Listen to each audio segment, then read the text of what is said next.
Hello everyone, salam. I think today's video, I really want to talk about gratitude. Whether the viewers are believers or not, gratitude is so important.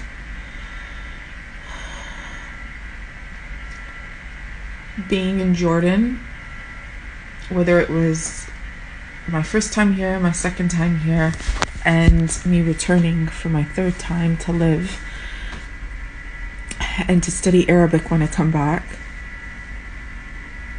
is all in absolute gratitude. Everything I've been experienced, everything I've had to re-experience in its own fashion, everything that Allah has been using me to do here and surrounding me with, it's in gratitude. You're gonna have to excuse me because I need coffee. I haven't had coffee yet. It's really early in the morning. So the message for today is about gratitude. And I'm really hoping the last several videos, if not my entire channel for the viewers, has been really helping people connect to Allah, reconnect to Allah in their own way, and appreciate every single living part of them, that they're breathing, they're alive, and that everything that they have is a gift from Allah. Even if it's temporary mental anguish and suffering. Every single time I have been in hell, Allah has taken me out of it and turned that pain into wisdom and strength and protected me and placed his spiritual hand on top of my crown, on my head, and allowed me to be his servant and to continue to be his servant.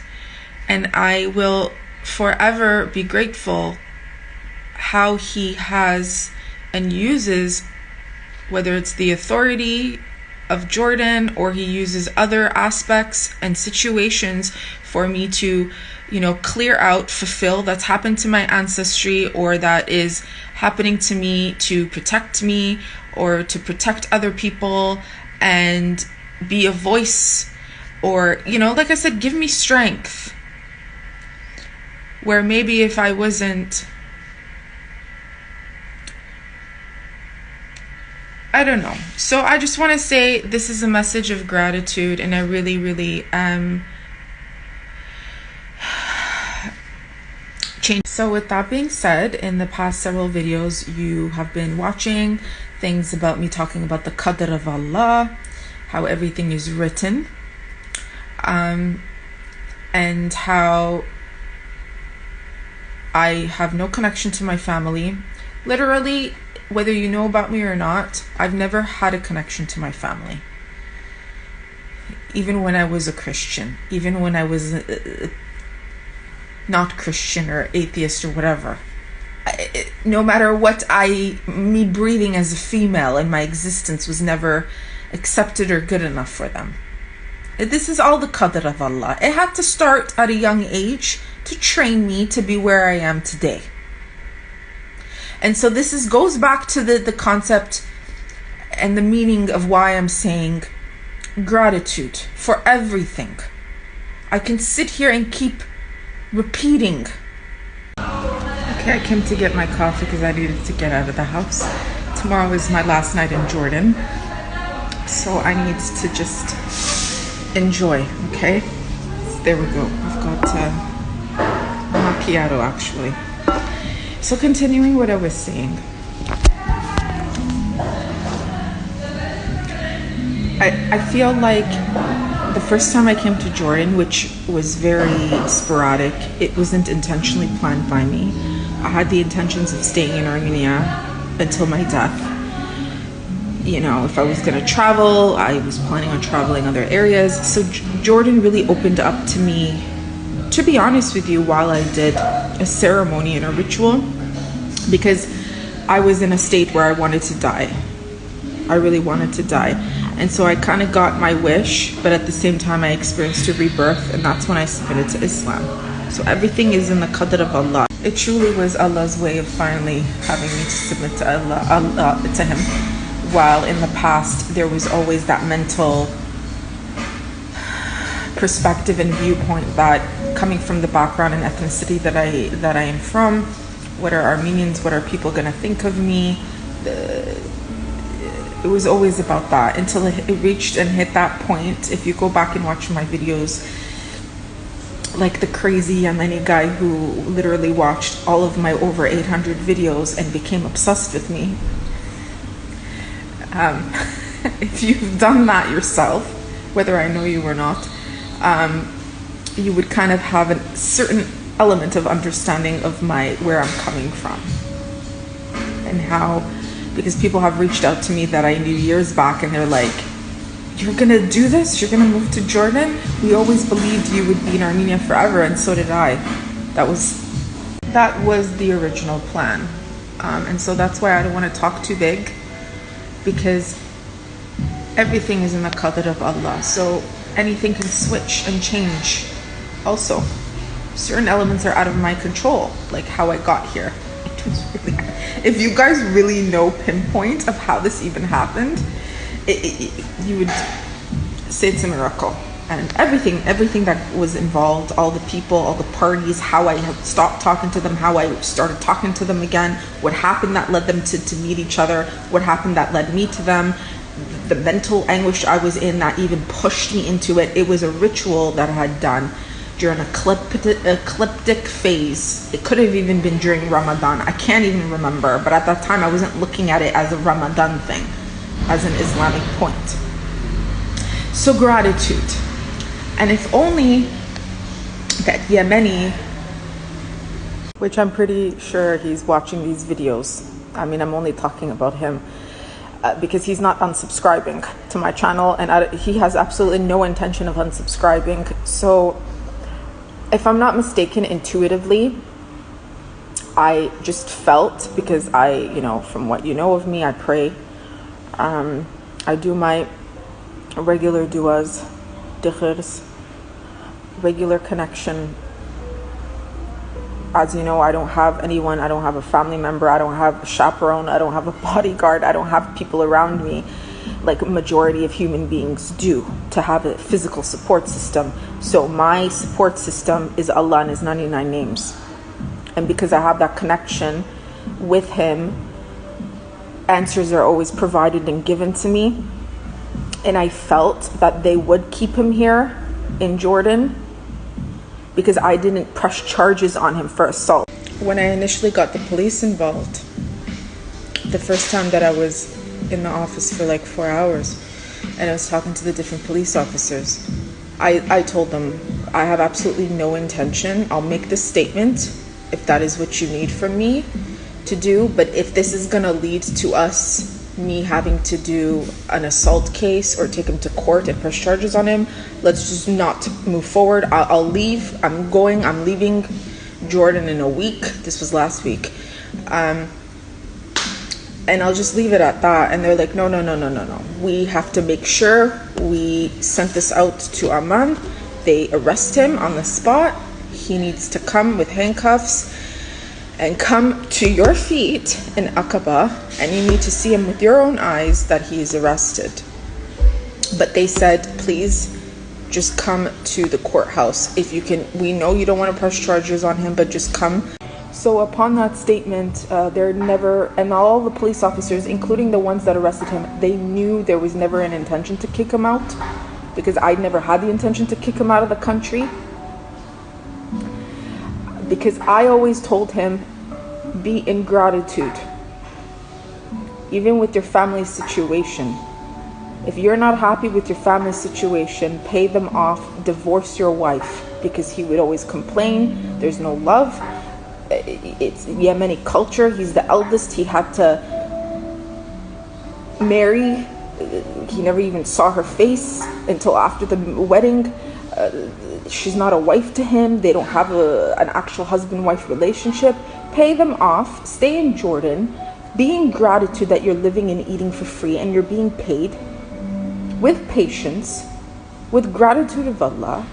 Pay it off your wedding and then divorce. And so finding me and wanting to escape to Europe or Armenia, even worse, or even another Arab country, but it would have been so much more difficult, and especially on me, him too, because he cannot just enter in Armenia.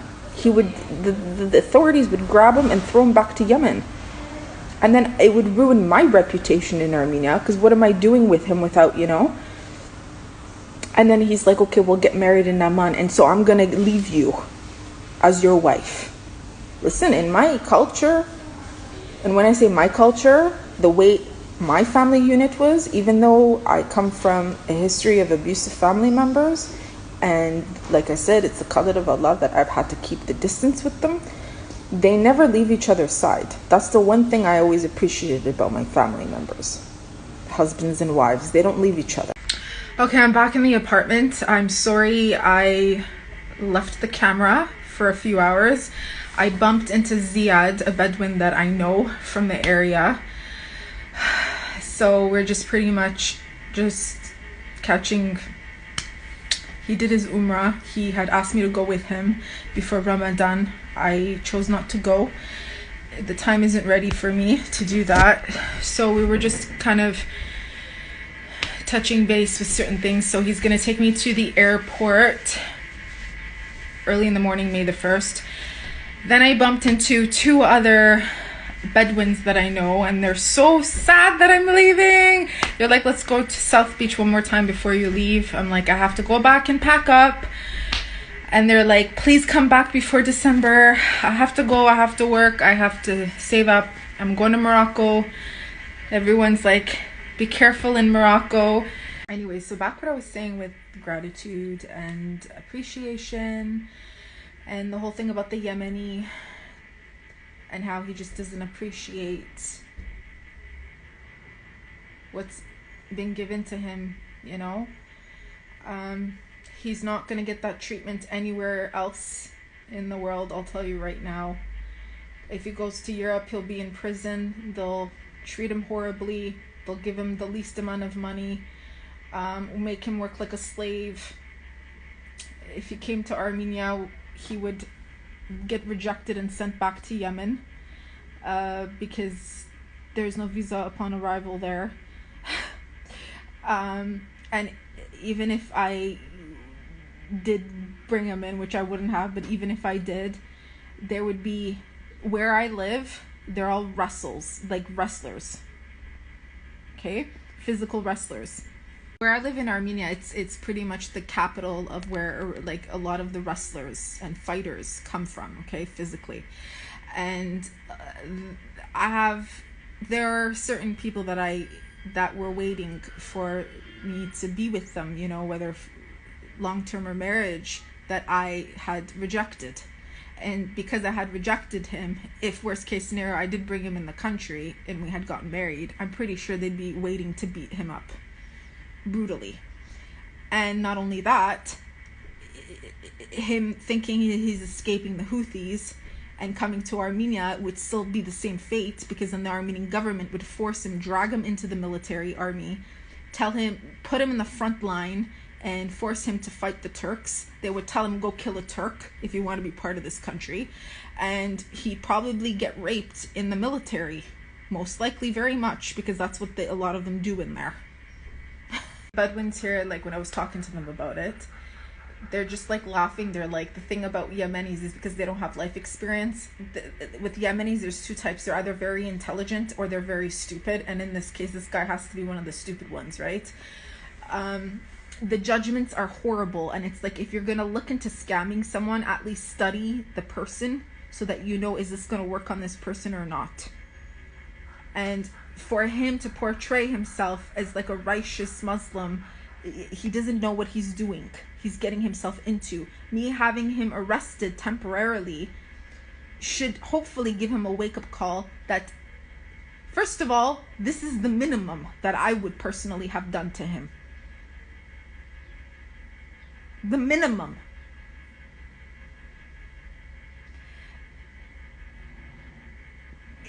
It could have and it would have gotten escalated even further and deeper and harder for him. not gonna lie, when I saw him coming in with handcuffs, not only did he look like a dumb criminal, but just very unattractive and just like a wimp.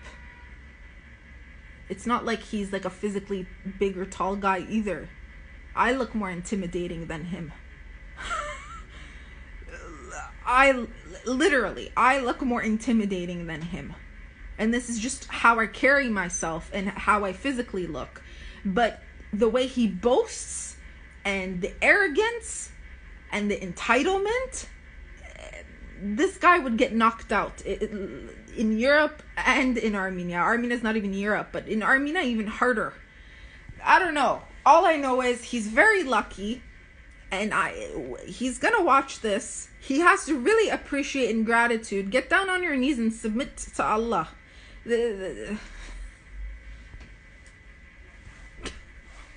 Remember how much he would say how the Egyptian is so stupid, yet like look what he did. He did something even stupider. If you look at everything as a whole, he's probably the stupidest one between him and the Egyptian and everybody else involved. So if anyone at this point, whether it's him, because if this continues, I'm not getting the police involved at this point anymore. What's going to happen is he'll be visited, or someone else will be visited by not 1, not 10, not 50, but several hundred Bedouins that will be willing to beat the living shit out of him. Maybe he'll be lucky enough for me to be standing there witnessing the whole thing. But there is a Bedouin, court. Maybe I'll take him or someone else who tries this on me at this point. But when I come back to Jordan, I'm specifically going to be very busy with Arabic and Islamic scholarship.